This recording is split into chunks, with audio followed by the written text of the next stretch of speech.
Welcome to the MBPI Home Inspection Network. MBPI Talks Real Estate with Christine McCarron. Good morning, everyone. This is Todd Whiting from the MBPI Home Inspection Network. And today we're talking with Christine McCarron.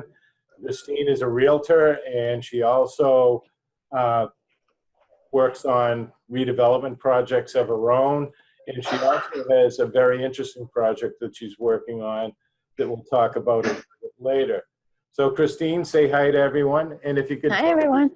tell people a little bit more about yourself, things that you'd want people to know about you personally. Sure. Even though I've been a real estate agent for 10 years, I've actually been involved in real estate developing for over 25 years, but not like on a grand scale, more like buying a junky house and, gutting it and fixing it up and kind of what you call a long-term dragged on flip.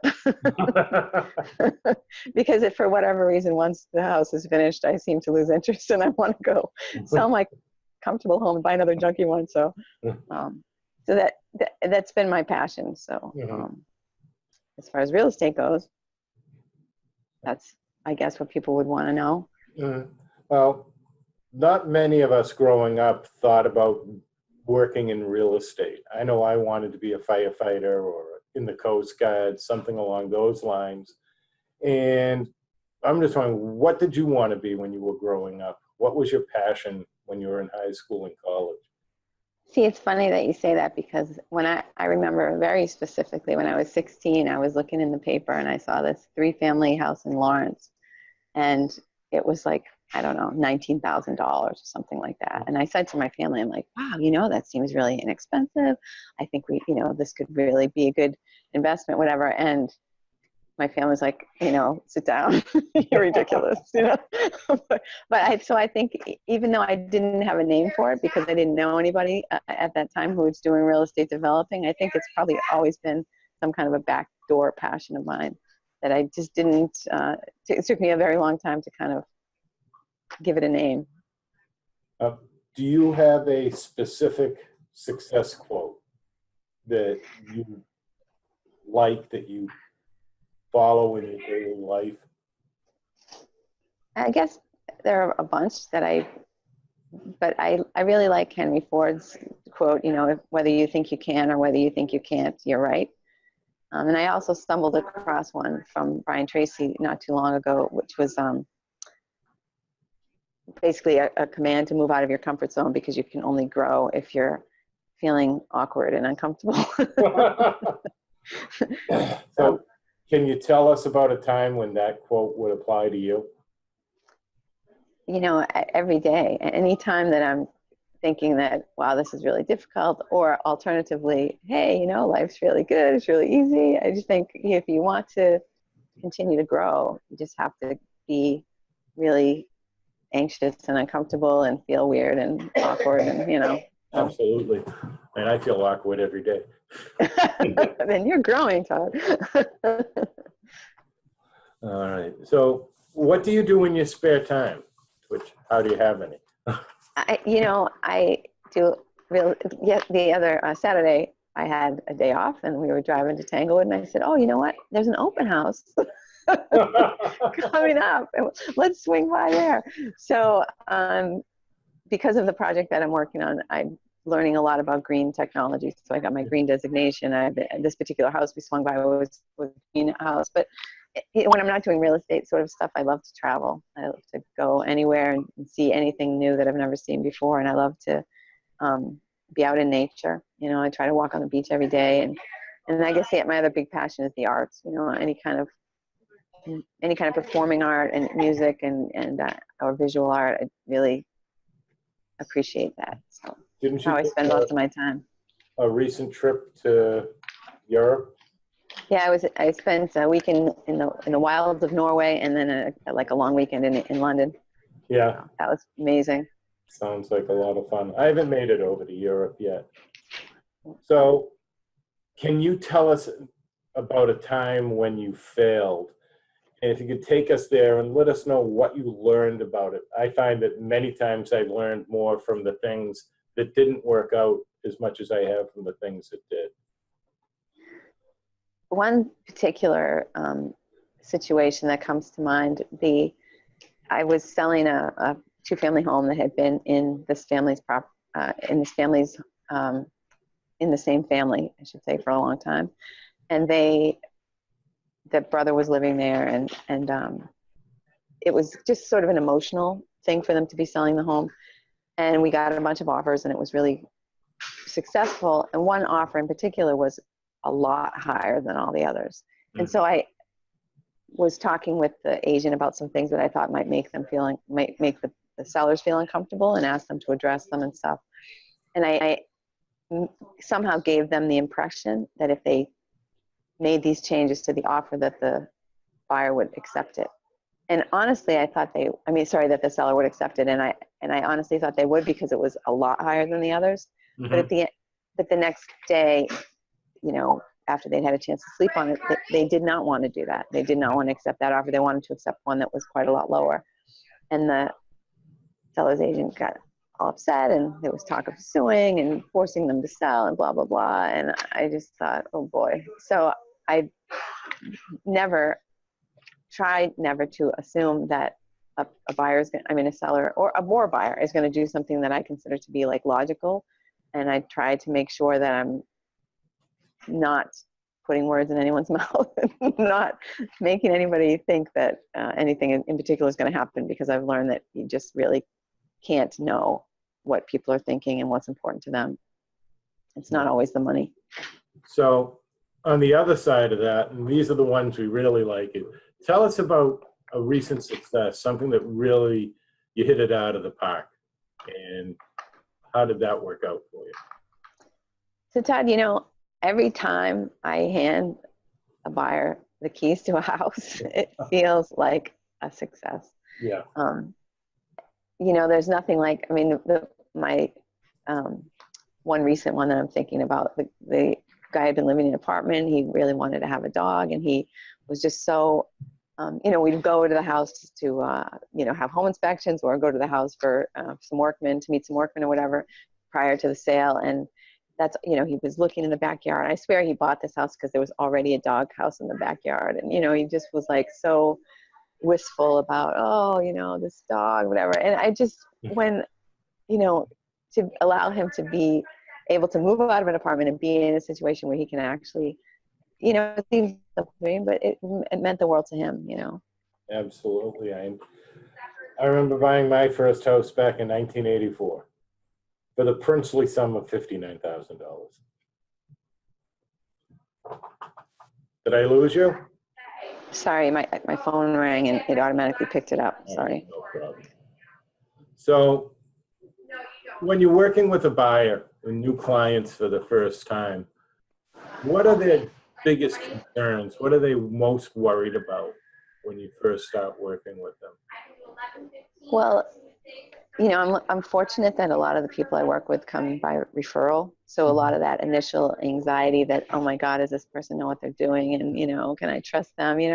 That is less, but there's still that period of time where they're like asking questions. And I think it's as much to educate themselves as it is to make sure that I know what I'm talking about. Because they've all, there's no such thing as an uneducated buyer now or seller, because they're all on the internet and they're all watching HGTV, and so they know everything about everything, and they want to say, well, this person is going to cost me some money. Are they going to be worth it? Are they going to bring something to the table that I can't get myself on YouTube?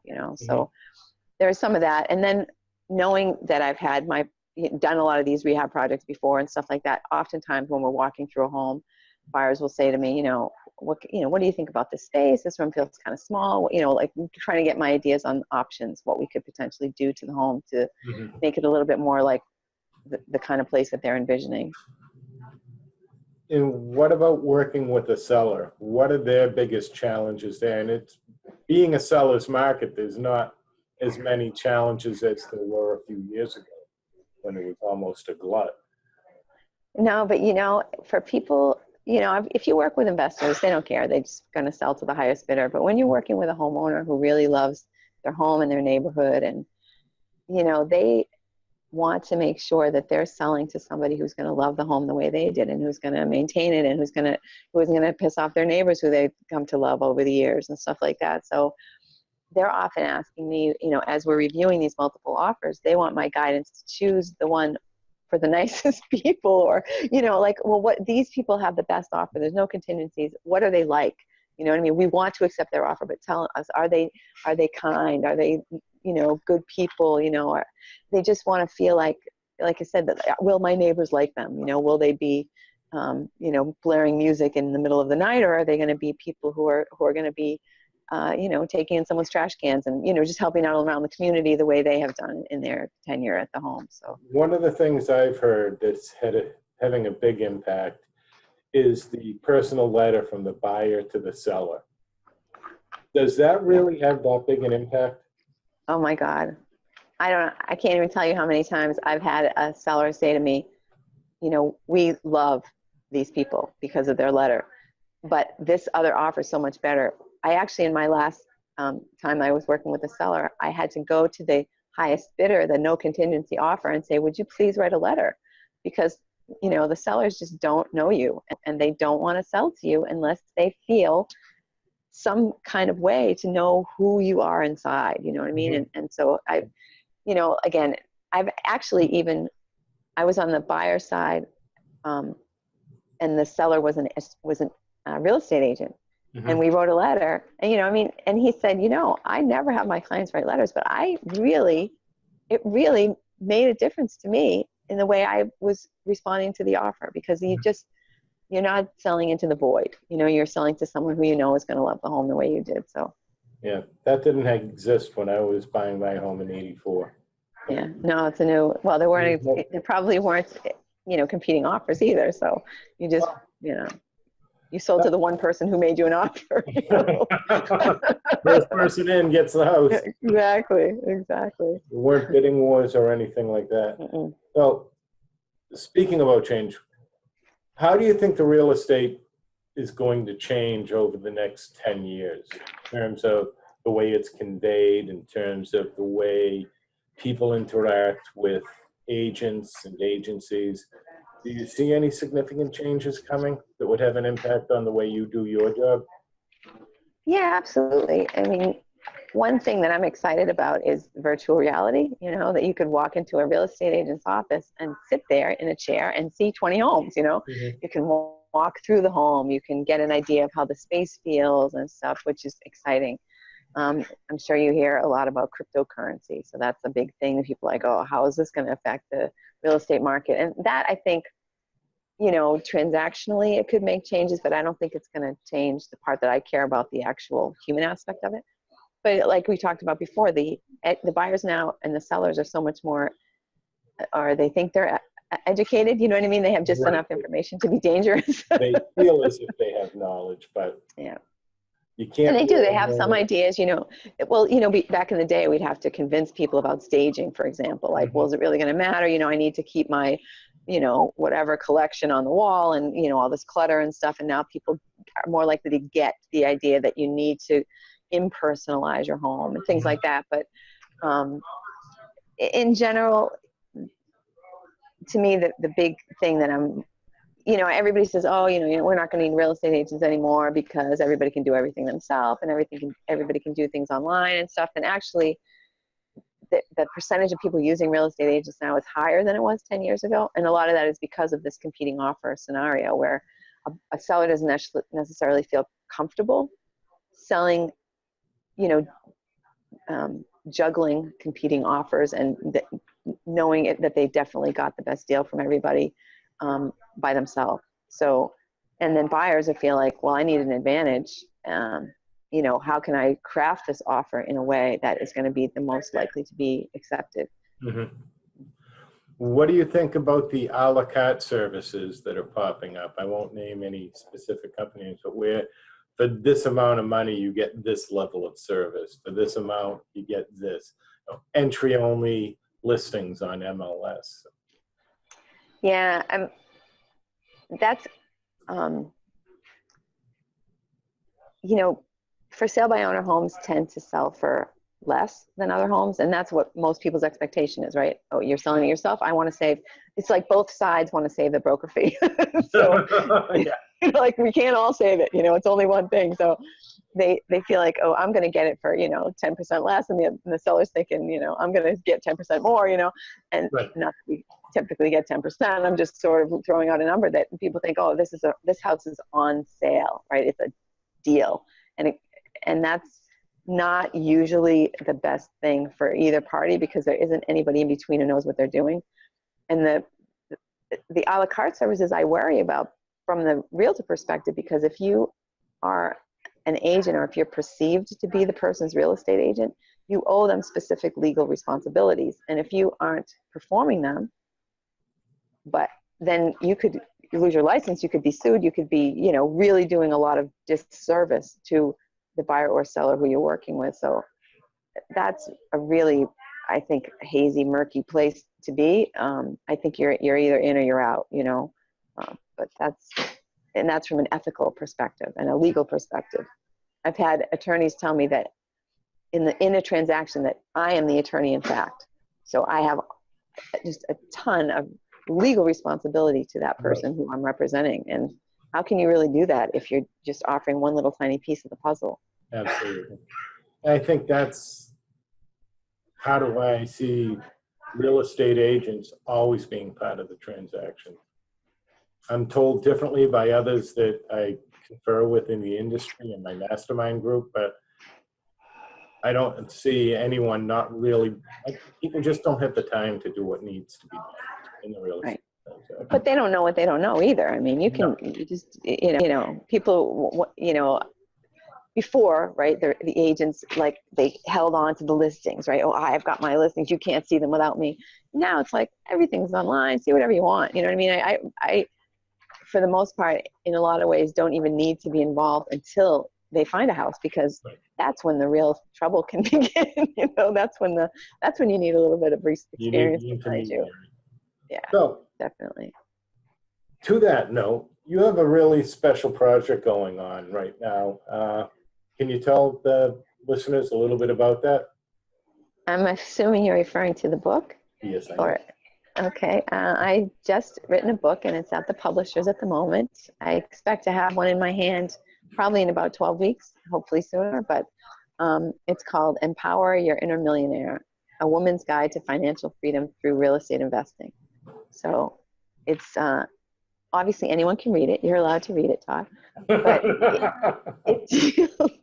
it deals with some of the kind of somewhat unique challenges that women face in being a landlady, and in, dealing with contractors, negotiating with people, so I knock on the door to get my rent, and it's some 6 foot tall, big, hairy guy. And I'm like, oh my God, and he says, I'm not paying my rent, right? And these are the fears that people have. And they're valid. I think men and women probably share the fears, but for women, we're talking about them more, at least. and so it does, like, how I interview a ton of people, a ton of women who have property, how they've got involved in it, how they deal with their tenants, how they deal with contractors, how they deal with, where to get the money from, budgeting, hopefully the whole soup to nuts. So people are thinking that, because that's the question you get at parties, right? I've always thought of investing in real estate. Well, do it. Land is the one thing they're not making any more of. That's right, Mark Twain. There you go. So, another famous author. So, is there anything I should have asked you and didn't?